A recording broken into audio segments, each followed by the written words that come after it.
எடப்பாடி பழனிசாமியினுடைய பிரச்சார பயணத்தில் அந்த பிரச்சார இடம் என்பது மாற அறிவுறுத்தப்பட்டிருக்கிறது. நாளை திருச்செங்கோடு குமாரபாளையத்தில் சாலை உலா செல்ல இருக்கக்கூடிய நிலையில் எடப்பாடி பழனிசாமியுடைய பிரச்சாரம் என்பது இடம் மாற்றம் செய்ய அறிவுறுத்தப்பட்டிருக்கிறது. விவரங்களோடு செய்தியாளர் ராஜா இணைகிறார். விவரங்கள் ராஜா. நிச்சயமாக, அதாவது அஇஅதிமுக பொதுச் செயலாளர் எடப்பாடி பழனிசாமி தமிழ்நாடு முழுவதும் தொடர்ந்து பரப்புரை மேற்கொண்டு வருகிறார்.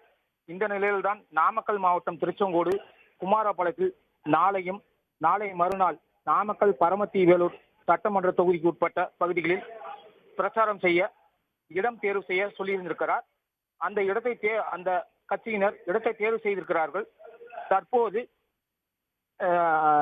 தமிழக வெற்றி கழக தலைவர் விஜய் பரப்புரை செய்த இடத்தில் அவங்க உரிமை கோரியுள்ளனர்.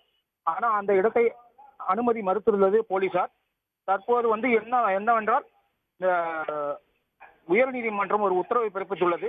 அந்த உத்தரவில் தேசிய நெடுஞ்சாலைகளிலோ மாநில நெடுஞ்சாலைகளிலோ பரப்புரை மேற்கொள்ளக்கூடாது என அதிரடியாக உத்தரவு பிறப்பித்துள்ளது.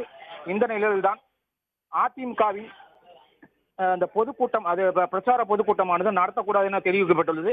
4 இடங்களே தேர்வு செய்யப்பட்டுள்ள நிலையில் தற்போது வேறு இடத்தை நீங்கள் தேர்வு செய்யுங்கள், அப்போதுதான் அனுமதி அளிப்போம் என போலீசார் தரப்பில் தெரிவிக்கப்பட்டுள்ளது. இதனால் அதிமுகவினர் வேறு இடத்தை தேர்வு செய்வதற்காக மாவட்ட காவல் கண்காணிப்பாளர் அலுவலகத்தில் ஒரு புதிய மனுவை அளித்துள்ளனர். எங்களுக்கு வேறு இடம் ஒதுக்கி தருங்கள், இல்லை என்றால் தனியாக ஒரு மைதானத்தை ஒதுக்கி தாருங்கள், அந்த இடத்தில் நாங்கள் பிரச்சாரம் மேற்கொள்கிறோம் அப்படின்னு சொல்லியிருக்காங்க.